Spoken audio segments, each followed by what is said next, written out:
What's going on, guys? Welcome to episode 26 of the Roots of Success podcast. I am your host, Nate the Great Peterman, coming at you. And today we have a very, very special guest, my brother, Chris Van Heerden. What's going on, man? My man, Nate. What's up, my brother? So excited to be on your show. Looking forward to it. Absolutely, brother. I'm glad that, you could definitely find some time to, take out of your day to be on the show. And for some of you guys who, you might not know who this man is, but I definitely, oh my gosh, like if you don't, I am highly surprised, okay? If you watch TV, you might, but Chris Van Heerden was born and raised near the city of Johannesburg, the capital of South Africa. He spent much of his early life in Walkerville as a kid and was raised by a loving family who looked after him real well. His life as a little boy in his village was challenging, and his father raised him to be prepared for such challenges in life. His main inspiration as a kid was his father, who was also a boxer. At the age of 7 years old, his father began to introduce him to the sport of boxing. Yet, even though his father was a boxer, as a little boy, he was scared to fight. Today, Chris Van Heerden, of course, being a South African professional boxer, he is also the former IBO welterweight champion, currently living in Los Angeles, California. Chris, I know there's, of course, way more information than that, man, but we'll sort of just start off with, man, tell the audience about how you grew up and sort of, man, what got you to being a champion and where you're at today in boxing, man. Yeah, like I said, man, I grew up with I'm one of 7 boys, and I grew up with a father that's a fighter, and all my brothers are into the fighting, and they're big, strong boys. I'm the smallest out of the 7. And so I grew up tough. I grew up hard. I mean, growing up in South Africa, especially out in Johannesburg side in South Africa, the only way to survive is to fight and to be strong and stand up for yourself. And people kind of sort things out with their hands. So at the young age, I needed to learn how to fight. And growing up with a dad who's been a former professional fighter, my dad's it's a very hard, strong, difficult man, very strict man, but a well-educated man that taught us well. And my dad was one of those people that he believed in winning, man. And second place was the first loser. And second place was never good enough for my dad. So I grew up being placed on a podium where I needed to win. I learned a lot about winning in life at a young age because my dad only believed in winning. And it wasn't always easy, and I didn't always win.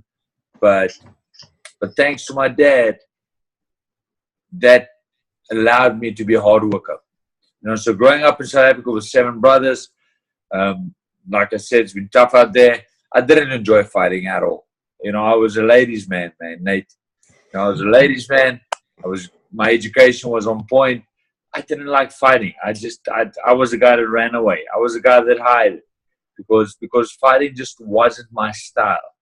And like I said, in South Africa, that doesn't help a lot. You need to fight, otherwise you're gonna get bullied. And I was at one point in my life, I was bullied. I was scared of guys. But my dad would find out about it, and my dad would say, "Okay, let's go to school." And I would think that my dad's gonna help me and sort this out. But what my dad would do instead is call out the boy who ever beat me up, and he says, "Okay, go at him again." And then I'm like, holy crap, Dad, I don't want to fight this guy, he just beat me up. But my dad would put me on a podium. And every time my dad's there, I would come out on top because I knew what would wait for me if I went home and I didn't make him proud. So I would end up winning or beating up the kid, and then I would end up crying because that's just not me. I wasn't that guy. But my dad introduced me to boxing at the age of 7. Again, I didn't enjoy it. I had 97 amateur fights. I had 94 wins. But every single fight, I was scared to death, man. I didn't want to be there. I would pretend that I'm sick. I would pretend that I didn't feel well. I would pretend that I'm injured. But my dad would be like, pack your bags, let's go. And then I would go end up in fighting. But so like I said, 97 amateur fights, 94 wins.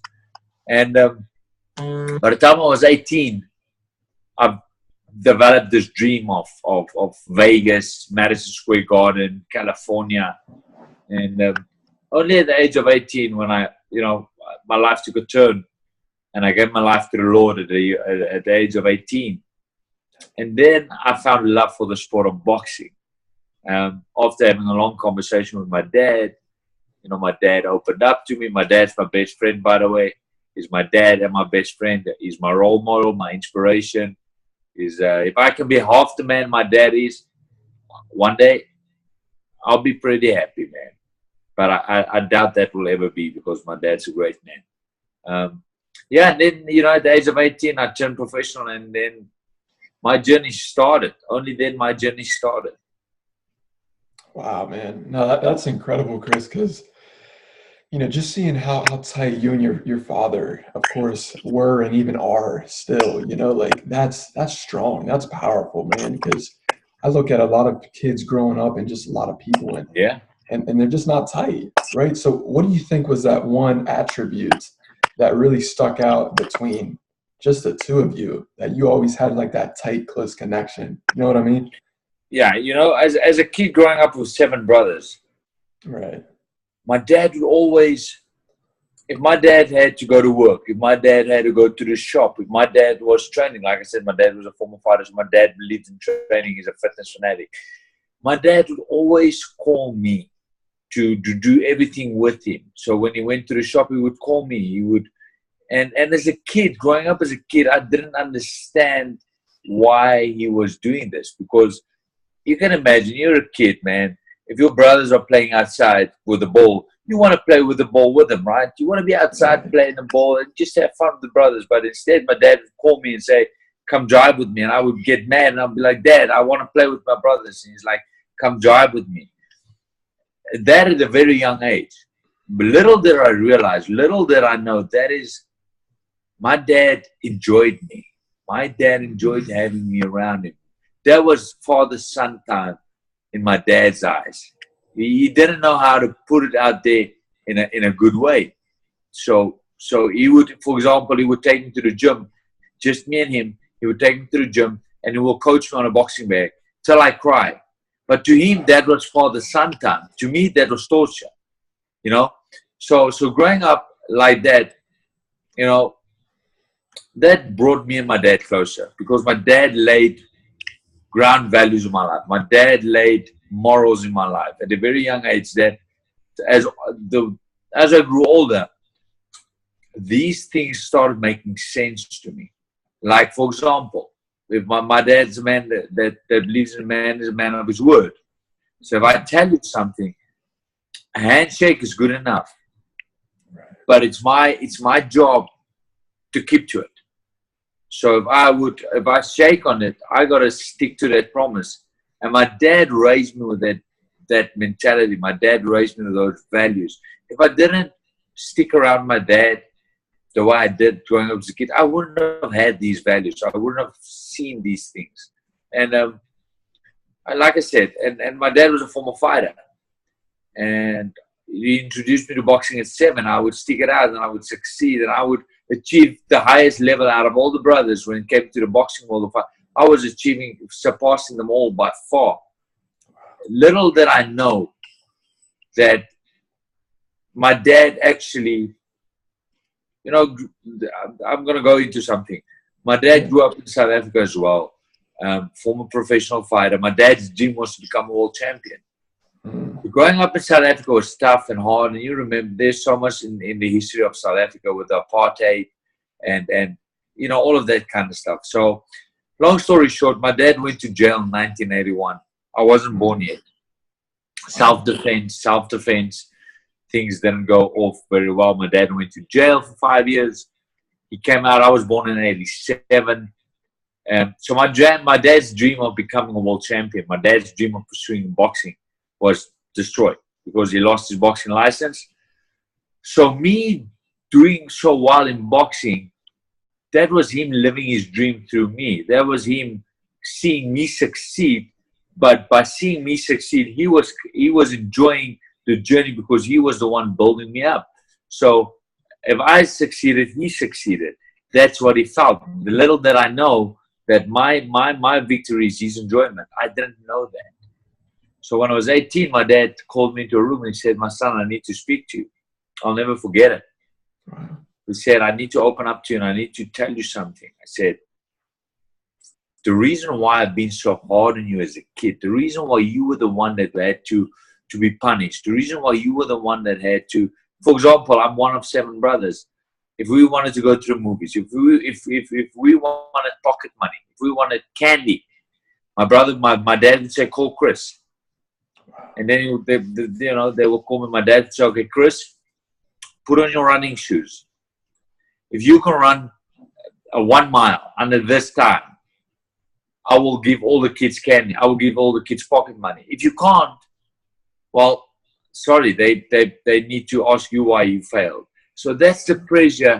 That's the pressure I grew up with as a kid. But little did I know that was my dad's way of making me a man. That was my dad's way of getting the best out of me, pushing me to my limits.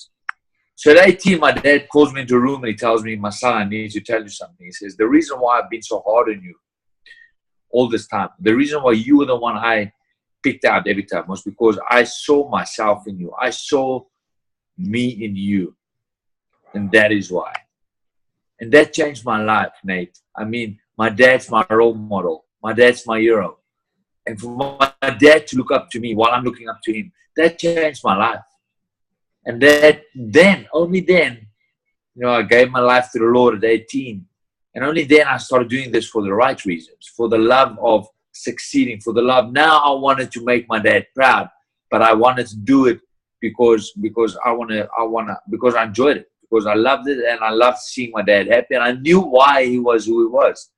And today I thank him because he made me the man I am today. Wow, man, that's incredible. Like, that's powerful, Chris. And it's funny because it's like you had your brothers basically, if you didn't run that certain lap in a certain time, Yeah.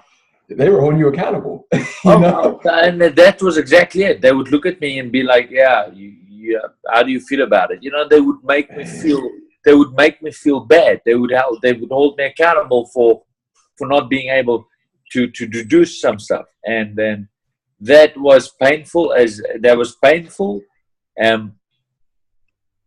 But it also made me a stronger man. It made me who I am today. And today I'm all about hard work. I'm all about you want something, you go get it. You want something, you got to put in the hours, you got to push yourself, because no one is going to do it for you. At the end of the day, people will love you and hug you and kiss you when you make them happy. But with the moment you fail in life, people turn their back on you. Yeah. They do. And I know, talking from my profession, when I was winning, I've got 29 professional fights, 26 victories, 1 draw, and 2 losses. So I've been in the game 10 years. For 95% of my career, I won. So I'm used to winning. Right. All my life, I'm used to being the victor. I'm used to getting the hugs. I'm used to being the guy that gets loved after a fight. I'm used to be the guy being surrounded by people that love him. Till the day came that I lost. And all these people that used to, the people that I thought, because I was, at some point in my life, I was a guy that I wanted to do this because I wanted to make everyone proud. I wanted to win I wanted to get the approval of my friends. I wanted to get approval from the public, like, hey, he's the champ. So I was doing this for them because I wanted their approval. Till the day I lost, and I saw that my real friends, or the people that I thought would be there for me and pick me up and help me, they were all gone. The ones that used to hug me when I was winning, they were all gone. And my eyes opened, Nate. And I realized that at the end of the day, you're alone. It's you and a good Lord above, God. You got to have faith, man. You got to hold on to the Lord. In Jesus' name, you got to hold on to Him. Because my eyes opened. When I lost to Errol Spence for the first time in my boxing career, when I lost to the current world champion in 2015, the same guys that used to love me and hug me, they were hiding around the corner, pretending they didn't see me because they felt ashamed for me being bruised, and they didn't want to be associated with the loser. And I saw that. And that made me a better man, because I knew right then and there, I said, you know what, Chris? there will always be someone, there will always be people in your life that is not pleased. No matter how good you are, there will always be people that's disappointed. There will always be people that hide from you. And I realized, I learned a valuable lesson in that 2015. I learned a lesson. I said, "Because you got to do this. Whatever you do it for yourself. You don't need the approval of other people, because people will always be. There will always be people that's disappointed, no matter what. And the moment you learn in life that it's you against the world, and all you need to do is you got to please yourself. You got to go after what you want in life. You got to make sure that you are happy. Don't worry about people. Don't try and make people happy, because people will always, like I said, you'll never be able to please everyone. Make sure you are happy. And the moment when you can learn to do things for yourself, to get your own approval, life will change for you. I mean, yeah, it's like I've removed the mountain from my shoulders, because I don't feel like I need to prove anything to anyone. Like, my accomplishment speaks for itself, but I don't do this anymore for the approval of people. I follow my dream. I want to get my own approval. I want to know that I tried my best. And if I don't come out on top, man, I'll still be happy, because I'll know that I've done it to the best I can. And yeah, that's just a little bit about me. You know, if you allow me to, I want to jump right into this quickly. Yeah, definitely, bro. Yeah. You know, growing up in South Africa, I won the world title at 24. I became larger than life back home. I've never experienced what I've experienced when I won the world title.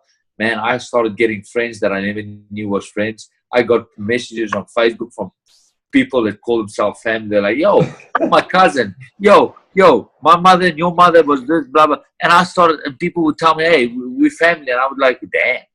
Win a world title and you start getting extra family. So I was surrounded by people that made me feel larger than life. I sponsored cars. I paid apartments. I ate for free at restaurants. But I would go to a restaurant and I wouldn't even take out my wallet, because, you know, the food would be on the house. I mean, that's how my life was back home in South Africa. You know, I lived in spotlight. I was in magazines. So I felt like I was larger than life, and I didn't know better. And then I came to America, because my dream, my goal was always to come to America. Now, I'm a man of vision, Nate. I'm a man of vision. If you can see it, everything in this world has been created twice. Everything. First in the mind, and then in reality, then in real life. And I believe in vision. What drives me is my vision. Because when I close my eyes at night, I see myself on top of the world. I see myself fight for world title again. I see these things in my mind first, and this drives me every damn day, because like I said, I'm a man of faith. I'm a godly man. And where does that vision come from? I believe that vision is God showing me my son, because I don't care who you are. My vision and your vision will never be the same. What you see in your mind will never be the same as anybody else's vision, ever. And as much as you want to explain it, you'll never be able to explain it as perfectly as that vision in your mind. To me, that's a gift from God showing you, my son, my daughter. I show you in a vision. I show you what I have in store for your life. I show it to you. What more do you need? What more motivation do you need than me showing you in a movie in your head that what I've got for you? And the moment you believe that, and the moment you get that and you say, I believe this. This is what the good Lord has got in store for my life. And you can see it. Man, I tell you, how can you not be motivated? How can you not go after what you want? So to me, being a South Africa world champion, my vision, I always saw myself in California. I always saw myself in Los Angeles. I saw it for myself. I saw it, man. Like, I would go to bed at night and I would pray about this day. And I would go to bed at night and I would see it. I would see myself. Let me tell you this. I had a bucket list. I saw it in a vision. I was 18 years old. I said, Dad, one day, the legendary Fred Roach, he will train me. Dad, one day, I will share the ring with Manny Pacquiao. I will train with Manny Pacquiao and I will spar with Manny Pacquiao. Dad, Miguel Cotto from Puerto Rico. I will be Canelo Álvarez, the Mexican nightmare, the Canelo Álvarez. I would be surrounded by these guys. I would train against these guys. I saw it, Dad. I told my dad, I see it. I said, Dad, one day I will meet the real Rocky is my favorite boxing movie. I said, Dad, one day I will meet Sylvester Stallone. One day I will hang out with him. I said, Dad, one day I will fight in Madison Square Garden. Dad, one day I will headline a show in Las Vegas. I said, Dad, I'm going to walk the streets of California. I was a boy of 18 in South Africa. Now, these things coming out of the mouth of a boy in South Africa, it's not normal. Right. People laugh at you when you say these things. And my brother, my bucket list, I have to. I've done all these things I've told you. I sat around the table with President Bill Clinton. I'm a kid from South Africa, just a boxer. I was in the company of President Bill Clinton. Why? Because I did not allow the people that was around me to dictate the future of my life. I did not allow anybody to predict no one has the right to predict the outcome of your life. No one. Your qualifications in your degree, God has already placed inside of you, and I live by that. I mean, if your qualifications, God has already placed inside of you. It's already lined up.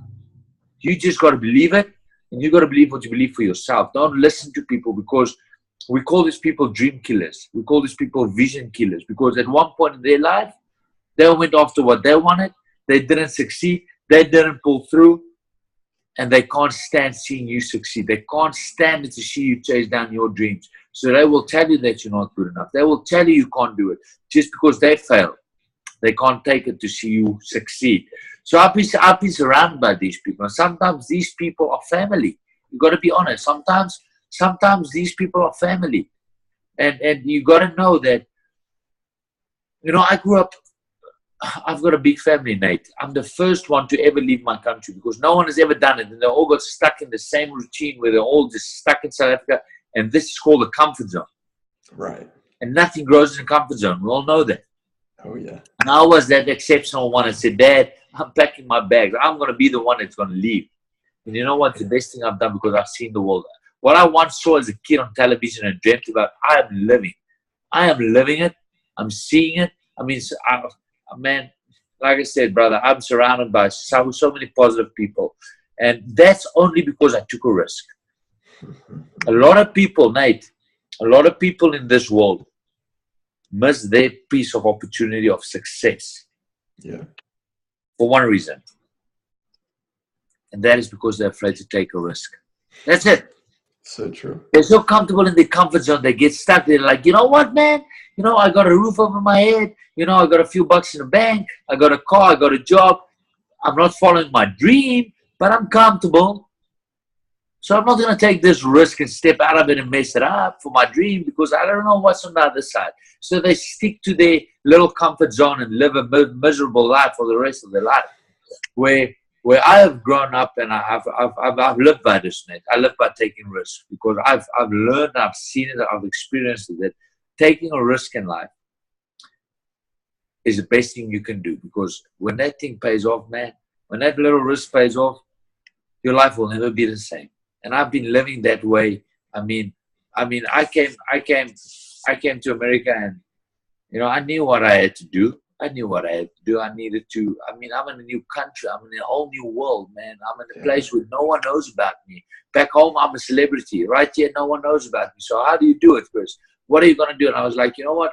I've got to look for my opportunity. I've got to keep my eyes open, because opportunity knocks on our doors every day. It's just about, we got to see it. We got to be able to see that opportunity. And when we see that opportunity, we got to take that risk and just go with it. And I was in the States, and after my name started surfacing around, I've been with Freddie, I've been Miguel Cotto's main sparring partner, I've been Canelo's main sparring partner. My name has made its way. And then the next day, then I headlined Vegas in a fight. Let's listen to this, man. I headlined Vegas. I haven't seen my family for almost 2 years. So I decided to go home. I decided to go to South Africa for holiday, not for training. I was like, you know what? I just had the best fight of my life. I just won it. I haven't seen my dad and my family for 2 years. I'm going home, man, to enjoy family time. So I went home for a month. I didn't put on gloves one day of that month. I was out of shape because I had a good time, and I came back to America after a month. And Connor McGregor. Wow. Conor McGregor walks into the gym. I just came off a plane of 27 hours. Conor McGregor walks into the gym. Incredible. And I meet him, and he meets me. Now, he's done his homework. He knew who I was. Obviously, I know who he is. And he approaches me. He goes, "Yo, Chris, Conor McGregor, what a pleasure meeting you, blah, blah, blah." He says, "You're such a good boxer, southpaw, nice and tall, big boy. I need some help." I was like, "Yeah, man, wow, absolutely." I said, "What do you want?" He said, "I need you to help me with sparring. We're going to put on the gloves and Heerden, we're going to move around and beat it up a bit." Yeah. I was like, "Oh, man." So I knew he was getting ready for the rematch with Nate Diaz because he just lost to Nate. So he was getting ready for the rematch. Nate's southpaw. So I was like, yeah, of course. What day did you have in mind? And it was like, yeah, maybe in about 2 hours. Man, and I thought to myself, I said, I've been out of the gym for a month. I just got off a 27-hour plane. I'm so freaking tired. Wow. But this is it. I saw my opportunity. I saw it. I was like, you know what? This was when the whole Connor McGregor, Floyd Mayweather talks just started surfacing, and world was starting going crazy about that. I gotcha. I sat down and I thought about it. Within, I had about 30 seconds to think about this, Nate. You got to imagine this. Conor McGregor is right in my face. Right. I had about 30 seconds in my mind to play this whole thing out, and I was like, "Whoa, I got to give this man an answer." I was like, if I say yes today, if I agree to do this, every fight fan is gonna know about my name. Every fight fan is going to want to know who's this Chris van Heerden. Every fight fan is going to talk about me because, oh, damn, Conor McGregor has just walked into a boxing gym and he's about to go with a former world champion. Yeah. So I saw all of this. I was playing it out of my head, and I was like, yeah, man, this is the risk I need to get my name out there. Now, what's the risk? Well, Nate, I'm out of shape. Conor McGregor is bigger than I am. And Conor McGregor could possibly beat me up, and then I'll be the joke of the town. Or take that risk. I do a hell of a job, and everyone is going. My name is going to be out there, and people's going to know about me. So I said yes, and that was it, man. Nate, I tell you, brother, I don't want to go too deep into that whole story, but at the end of the day, that's the risk I needed. I was on about 45 different radio stations. I was on KTLA 5. I was on ESPN Sports Center. I was on, I was all over. And the world, I did interviews in China. I did interviews in New Zealand. I did interviews in Australia. I did interviews in Ireland. I did interviews everywhere. Yeah. But life is all about taking risks. And I'm sure you know about that. I'm sure, man, I follow you and you know about it. It's about taking risks. And without risks, there's no reward. And I live by that, brother. I've got my faith. When I don't see it, my faith that God's got a plan. And if my faith that God's got in the word, the Lord said, God tells us in His word, the plans I have for you is to prosper and not to harm you. That's all I need. So I got faith that whatever's about to happen will happen because it's supposed to happen. So I got faith. My vision and my faith, man. It's my two strongest things, brother. Wow, brother. Man, that's incredible, Chris. And just hearing you speak, and you really manifested everything into existence. That's correct, Nate. And that's why, I manifest these things. And that's what drives, that's what gives me, we are busy with a movie. We are busy about my story, about how this boy from South Africa that was scared, didn't want to fight. His dad was his hard man. How this little boy dreamed about becoming a world champion. How this little boy wanted to be in California. But this movie is about how I manifested all these things as a kid. And the only thing that saved me, the only thing that drove me is by the grace of God. By holding on to faith, by holding on to the one person that never lets you go, and that's God. And I held on to him, man. And I've manifested these things, brother. I tell you, I said one day I will sit and I will meet Sylvester Stallone, and I will talk to him, and you know, I will get to meet the real Rocky, man. I've done that about 5 times.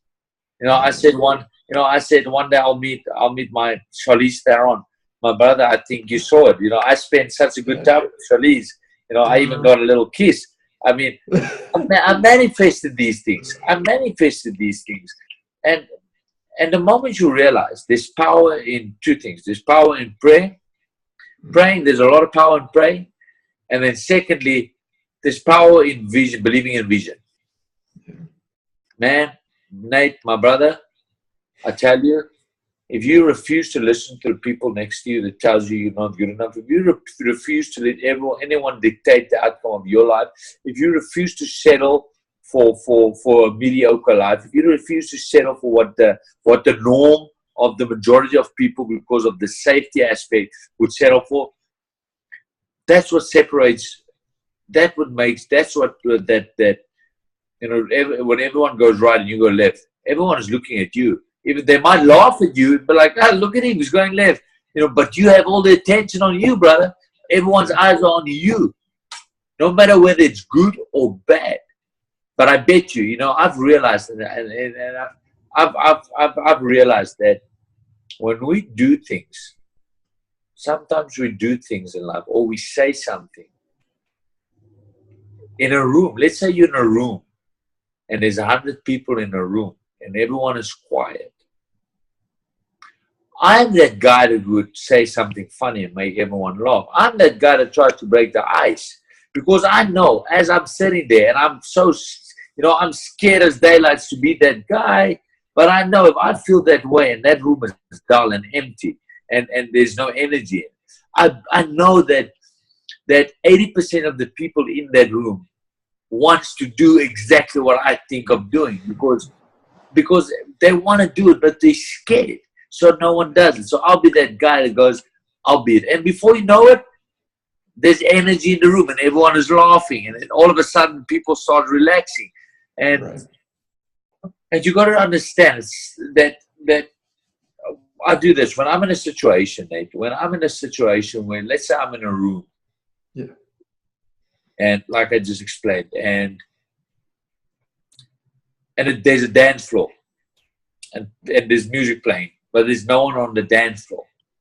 Mm-hmm. I know that everyone loves dancing, everyone loves having a good time, but I know also somebody, you know, every individual sitting there, at some they scared. They don't want to be that guy that goes on that thing first. They don't want to be that guy because they don't want to have that attention. They don't want to be that guy.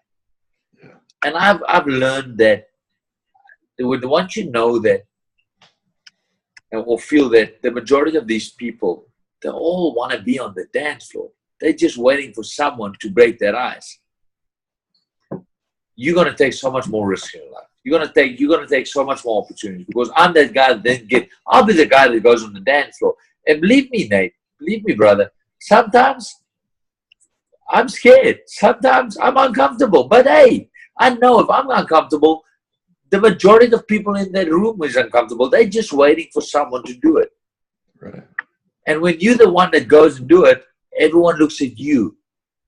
Don't you want to be the guy that's different? Don't you want to be the guy that everyone looks at and be like, damn, I want to be like him. And then the next moment, another guy gets on the floor. And all of a sudden, everyone is on the floor. But who started it? You started it. And that's a good feeling. That's a good feeling. You know, man, I'm all about motivating, brother. You know why I'm all about motivating? Because I've been that guy that's been down and out. Nate, I've been as low as a man can go, my brother. Let me tell you this.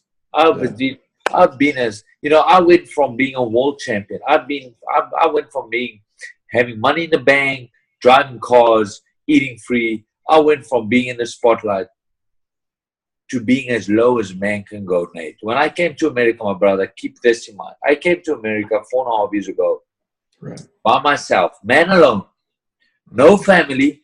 I knew no one. I jumped on a plane. I landed at LAX, and I booked into booked into a room, and then I met up with a promoter and I signed. But I knew no one. I knew no one, Nate.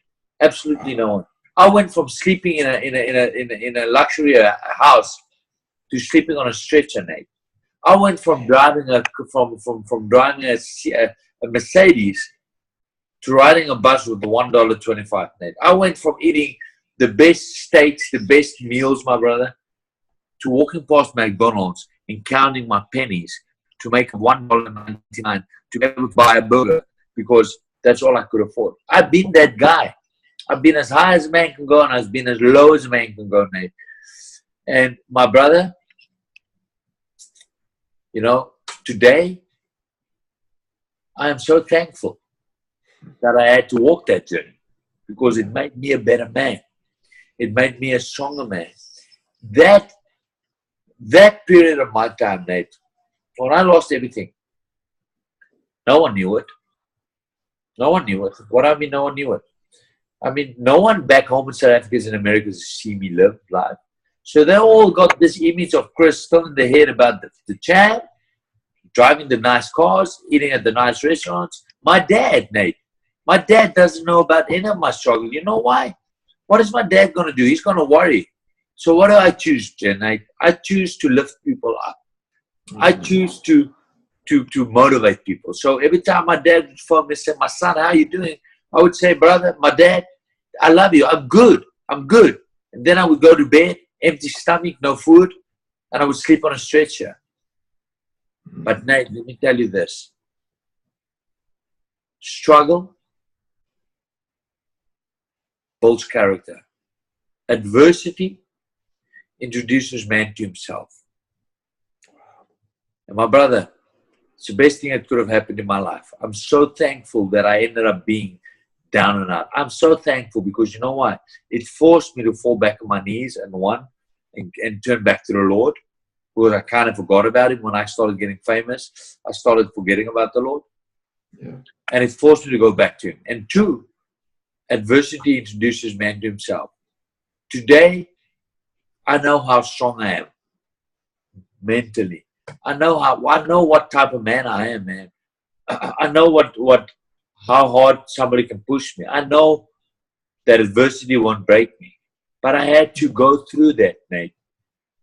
And like I said, I'm so thankful for that because if it wasn't for that, this is the part where, what do you do when you don't have money, you don't have friends, you don't know where to go, you don't know what to do, you're losing your mind, you're missing your family. I mean, man, what do? You got to find a way to lift yourself up. And I found my way by starting to read books. I found my way by starting to listen to all these motivational podcasts. I started finding my way in these things. And I started developing a habit. And it's what is success? Success is going from failure to failure. That is success. Consistency. Success comes from consistency. Success comes from good habits. And I started developing these habits, getting into the motivational, listening to motivational speaking. Started reading these books, Success to a Positive Mental Attitude, The Power of Now. I started reading all these books because I started losing my mind, and I wanted to give up. But then I started dealing into the first book I bought, Nate, is the Unbroken. Unbroken, okay. From Louis Zamperini. I'll never forget it. 4 years ago, 3.5, almost 4 years ago. Man, I wanted to give up, Nate. I needed something, brother. I needed something to motivate me. I needed something. And the book's name is Never Give Up, Never Give In. That's the book's name. Never give up, never give in. It's a life story of Louis Zamperini. And I walked to the bookshop. I had a few bucks. And I needed something, Nate. I needed something, brother. Yeah. Because I was losing my mind. And like any normal person, we're only human. I got demotivated. I wanted to give up. I didn't see, nothing motivated me. And I went to look for a book. I didn't know what I'm looking for. And I saw this book, Never Give Up, Never Give In. And it touched me because I wanted to give up. I was at that point where I wanted to give up. And I read this headline of this book, Never Give Up, Never Give In. And I'm like, man, I don't know what this book is about, but I want it because I'm going to buy it. Yeah, So related with it, yeah. Nate, I bought this book and I started reading this biography of Louis Zamperini about his life and what this guy went through and how nothing could break this guy. This guy just refused to give in and he refused to give up. And he would go through so many adversities. And as I'm reading this book, I'm like, man, I don't want to be that guy. Like, thank goodness I'm not where that guy is. And I realized, I was like, you know what? There's always a worse. You could always be worse off. And there's people out there that goes through so much more pain and suffering than you are. And you got to be grateful that I've got a stretcher, man. I got to be grateful for that. I sleep peacefully. Now you read this book. I don't know if you ever read about it or you've heard about it. But Louis Zamperini, he was a troubled kid, and he ended up going to a war, and his plane got shot out of the air. And he ended up getting stranded in the middle of the ocean, brother, on a light raft for 45 days. 45 days in the middle of the ocean on a light raft. And wow. Can you hear me? Yeah, I hear you. You're still there. Sorry, I missed you there. And this guy, he was stuck with two of his mates. There were three guys. And his one mate was at this negative mental attitude where his one mate was like, oh, we're gonna die. And Louis Zamperini was like, no, we're not. And it shows very early on how having a positive mental attitude in life, no matter what circumstance you are, we all got 24 hours in our day. We all got the same day. But it comes down to a mental attitude. And Louis Zamperini had this positive, strong attitude, and his mate had this negative attitude. His mate died on day 30. His mate died. Louis Zamperini survived. Only, he survived because he refused to give up. Only to be saved. It was the war between America and Japan. I think it was Japan. Okay. Yeah. That was the war. I think it's Japan, if I'm right or wrong. Yeah, I believe so. Japan. Yeah. And so he got saved by Japanese war people. Jeez. And he's American. And so he got saved, but he got thrown into a jail to get tortured. Wow. And he survived that. So you got to read this book. It's amazing, brother. Definitely. So I read this book at that time of my life. And after reading that book, I was like, holy crap. I was like, man, how can I want to, why do I want to give up? I mean, I'm not going through half of these things these guys are going through. I said, and this guy made it out. Yeah. I said, I can't give up. And this book forced me to have a positive mental attitude. Then I started buying books, and I started developing this mindset of a positive mental attitude. And I'm so grateful, Nate, because today I am that guy that I want to motivate people, man. I meet people every day that's negative or down or not in a good place. And I love nothing more than to have 10 minutes of their time and talk to them and motivate them. And when I'm done talking to them, I promise you see new life in them. And that gives me joy. I'm like, yeah, you got this, brother. Nate, I was in bed. I was in bed. I pulled out my back in training. And again, to this day, no one knows it because I didn't put it out there. I was in bed. My back pulled into a spasm. Wow. And I could barely walk, Nate. I could barely walk. But yet I was the guy that would go to the gym and walk on a treadmill. I was just not going to let down. I was just not, because it's easy. It's easy. The easiest thing to do in life is to give up. The easiest thing to do is to throw in the towel. It's so easy. Right. It's easy. It's not easy to be the guy that pushes on, keeps on going. But we need people that, do you want to be a motivator in life, or do you want to be someone that's the norm and just goes with the flow? And I just I can't, Nate. I got to motivate people, man. And that doesn't mean I don't struggle, and that doesn't mean I go through days that's tough. Believe me, Every day is a challenge for me in a different way. Right. But because I have a positive mental attitude, I get through these days. I see the good in these days. And then when I focus, and if you put your energy on all the good things in your life, you wake up in the morning and you count 3 blessings, and you start your day and you focus on the blessings in your life, there's no room for negative things, Nate. There's no room, brother. And but I had to go through these struggles. And what I'm trying to say is people need to be grateful. Right. I don't know what, the listeners that's listening now, everyone is going through something. Everyone is fighting some sort of battle no one knows about. Absolutely. But be grateful for these kind of battles, because I'm grateful for my failures, because my failures helped me write my success story. I'm grateful for all those people in my life that told me I'm not good enough, because they've shown me that I am good enough. I'm grateful for my struggles, but it showed me, because it showed me how strong I am. It built my character. You've got to be grateful for these things. If you can take a negative situation and turn it into a positive situation, man, that's it. That's it. A lot of people look at it like this.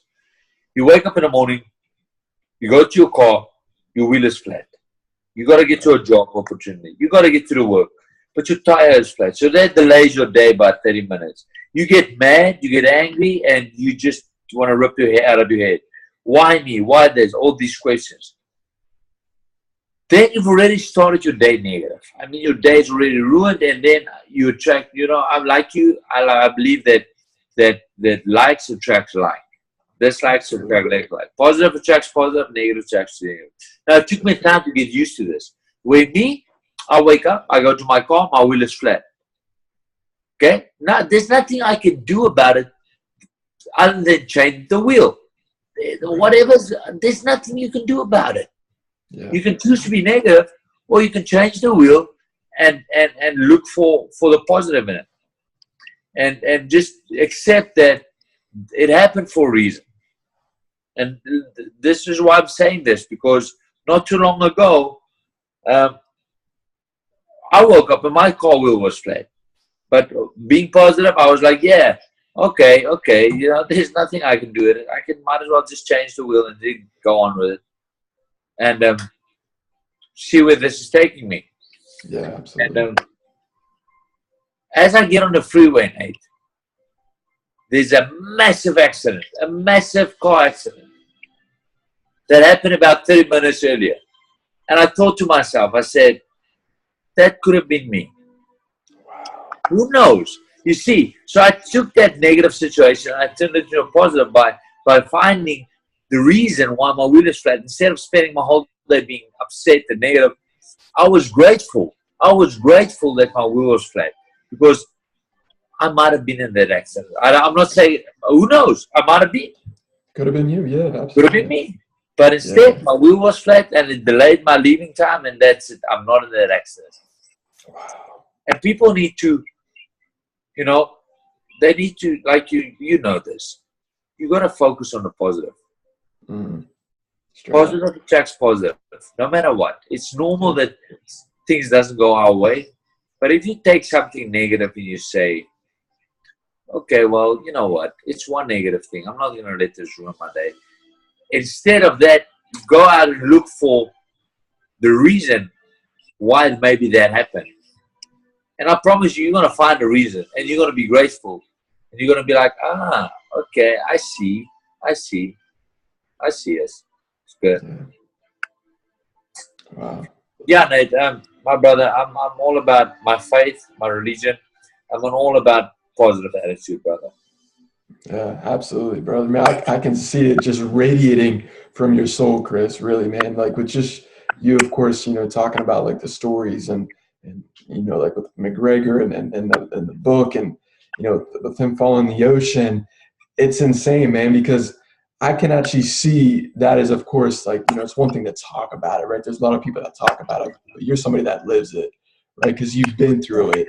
You know what it takes to get to the next level. And it's incredible, man, because looking at somebody like you that's been through it, counting their blessings, and I'm grateful to be on a stretcher. right? I'm grateful to be at the bottom right now. And Yes. and most people, they're not grateful like that. And they just don't have that state of mind. But you wanted to keep improving. You faithed it. You didn't fear it, right? Man, You I faithed see it. it. And like I said, I'm a man of vision. I saw all these things for my life. I wasn't there yet. I was sleeping on a stretcher, but I saw myself. I saw myself in Madison Square Garden. I saw these things. Wow. And this is the things that motivated me. This is the things that made me wake up every morning and put on my running shoes and let me do what I have to do because I saw it. Now, did I want to give up, Nate? Yes, many times I wanted to give up. Many times, it's human. But every time I get to that point where it's like, man, I'm going to throw in the towel, my vision pops in my head. I'm like, nope, Chris, you're not going to pop. You're not going to throw in the towel because the plans I have for you is to prosper, not to harm you. And I was like, yeah, that's it, man. I can't give up because if I give up now, I'm going to be stuck in the stretch and that's not the life I want. So I can't give up. So I got to stand up and push on because the plans I have for you is to prosper. So in life, you're either on your way to a storm, you're either in the storm, or you're on your way out of it. Oh, that's deep. Yeah, you're either on your way to a storm, which means if everything is going, if you haven't suffered yet, man, you got to embrace yourself because you're on your way to a storm. Right. Or you're in a storm, and that's when you're on a stretcher and everything is going wrong. You don't have money for food, and you're already in it. So you know what happens when you're in a storm, right? It's got to pass. Yeah. So in a storm, and you realize that, hey, I'm in a difficult time of my life. I'm in a time where I'm in a storm. Well, guess what? Like seasons, like summertime comes, like wintertime, it's a season, and the storm has got to pass. So if you hang in there, not long after, man, you're going to be the guy that's on your way out of it and into blessings and into the beautiful things in life. Wow. Yeah, man. And you know, that's it. You know, I've had my fair share of being out of it, in it. You know, I've been the guy that's been on my way to it.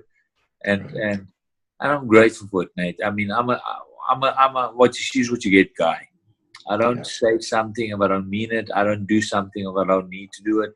You know, if I tell you, hey, the sun is out, you can go look. The sun is out. Right. Wow, man. No, Chris, that's incredible, brother. Really, man. I'm definitely gonna have to listen to this a few more times. And I know the listeners and the viewers, I mean, if they're not taking notes, man, they definitely want to go back and take some notes, bro. I definitely want to be respectful of your time. Man, you got a big fight coming up, don't you? Yeah, in 3 weeks' time, I'm fighting August 25 in Canada, Toronto. I'm fighting in the WBC Eliminator. I mean, mate, my brother, I'm one fight away. I'm one win away from being number 10 in the world. I'm number 10 in the world in my division. I'm one win away from being number 10 WBC in the world, and that means a shot at my world title. I've manifested these things, and you know, I've manifested it earlier, but God's timing, and yeah. So I'm getting ready for a big fight. I'm very excited. It's a big fight. It's the most important fight of my career, and I've been putting in a hard work. I've got faith that everything will go as planned as long as I do my job, and I wanna leave a message to the people that's into their faith and into their Bible, a message that has changed my life, and it's a verse, 2 Timothy 1 verse 7. 2 Timothy 1 verse 7 says, I have not given you a spirit of fear, my son, but I've given you a spirit of love, of power, love, and a sound mind. I have not given you a spirit of fear, but a spirit of power. Just those first ones. I have not given you a spirit of fear, but a spirit of power. Nate, who are we? Who are we to be afraid? Who are we to walk in fear? Right. If the Lord in His Word promises us that I have not given you that spirit. If you walk out that door and you walk with the spirit of power, you walk with a positive spirit, that is the spirit I have blessed you with. And there's nothing wrong to walk with the spirit of power, love, and a sound mind. There's nothing wrong to walk with an attitude of positiveness. There's nothing wrong to walk with the attitude of power. And I walk every day, Nate. I walk with the spirit of power, brother. I used to walk with the spirit of fear. Remember when I grew up, I was afraid. Man, I fear nothing, Nate. My brother, I fear nothing. Because the Lord promises us that I've not given you a spirit of fear, but a spirit of power. So 2 Timothy 1 verse 7. I hope this changed some lives, man. Walk with the spirit of power. If you're in a situation there's a spirit of fear in you, man, that's not the spirit the Lord has blessed you with. That is a negative spirit. Walk boldly, man. Take that risk. Be different. Straight up, brother. That's my man. message, man. Yeah. I don't know. Sure, I don't know. Brother. I've been talking all this time. I don't know if you got any questions for me, but I've just been talking. Man, I'll tell you one thing, Chris. Oh, I'm sure I'll have a load of questions for sure, brother. Again, I definitely want to be. I got if you want to talk a little bit more, I got a few more minutes, but yeah. Yeah, for sure, brother. I guess one question, and we can sort of like end it here. Man, so in terms of preparation, I'm sure that's something that a lot of people might be wondering Yeah. about. How do you? Obviously, it's mentally, and of course, it's physically, right? How do you really personally yourself? How do you prepare to the point where, I mean, you're fighting for? You said number 10 in the world.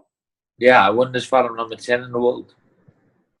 Right. So like, how do you prepare for something like that? Brother, I'm like, thanks to my dad for blessing me with that value. I'm a hardworking guy and nothing beats hard work. Hard work beats talent every day.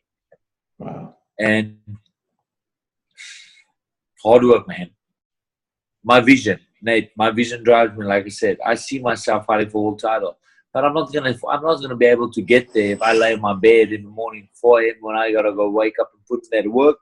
Yeah. I'm not gonna get there if I lay in my bed and choose not to do it, right? And so my vision drives me, Nate. My vision drives me. Pain, I love pain because pain means you're doing the work. Now, I face challenges every day. Whether it's an injury, whether it's not feeling good, there's always challenges, and you gotta push through these things. You gotta, people call me a gym rat because little do they know that the gym is my happy place. The gym is where I go when I'm happy. The gym is where I go when I'm sad. The gym is where I go when I miss my dad and my parents and I'm stuck here and I'm lonely. The gym is where I go. The gym is where I go when I need motivation and answers. The gym is where I go to feel better. Even though it's hard, it's painful, when you're in that square ring, you can how many people, it's like Van Holyfield said, he said, I don't expect people to understand this, but I'm in a profession, boxing. I'm in a profession where I literally can go to work tonight. I could die. Because one punch on your head, you can die. It happened many times before. I'm stepping in a ring where another guy's about to take my head off. He wants to. So even though the ring is the scariest place to be, that is my happy place. And that drives me. So the number one thing that drives me is my vision, because I know my vision is God's gift showing me what He's got in plan in store for me. Number two is I have faith that it will come alive. And number three is I know I got to put in the hard work. I know that if you want to achieve anything in life that's extraordinary and out of this world, you got to be able to and willing to sacrifice your body, yourself, your time, and do what the majority of people will not do. Now, I know the majority of people wants to sleep in at 4 a.m. That's why the streets are empty. And I enjoy that. I enjoy running when it's pitch dark outside and empty and quiet, because I know most of people are still sleeping. So by the time I'm done, some people only wake up. Right. And I'm one step ahead. And that motivates me, knowing that in some form, I'm one step ahead of the majority of people. That motivates me. That keeps me going. That helps me prepare. And I don't want to be that guy that steps in the ring and doubt myself. So I want to step in that ring and know that I gave 110%. And if I do lose, I lost to a better man. Not because I jump the system and been lazy, but I lost to a better man. But most of all, brother, my vision, God, that's what motivates me, man. No, absolutely, bro. I'll tell you one thing. When you step in on that ring in Toronto, Canada, hey, you know we'll be rooting for you for sure, brother. Definitely, man. Brother, I know you will. Yeah, for sure, brother. Man, do you have social media? Where can the people follow you? Yeah, Instagram. People can follow me on Instagram. That would be amazing. Chris van Heerden, 001. Twitter, The Heat, 001. I've got a Facebook fan page, Chris van Heerden. Yeah, man, I like to interact with people. And so if you text me and talk to me, I talk back. That's the guy I am. Hey, for sure, brother. I'll attach the links below for the viewers and the listeners to definitely check you out, Chris. And again, man, as always, brother, I appreciate your time and all the knowledge and the nuggets that you dropped. Absolutely incredible, brother. I really do. I appreciate you, Nate, my brother. Thank you. Hey, we'll talk soon, brother.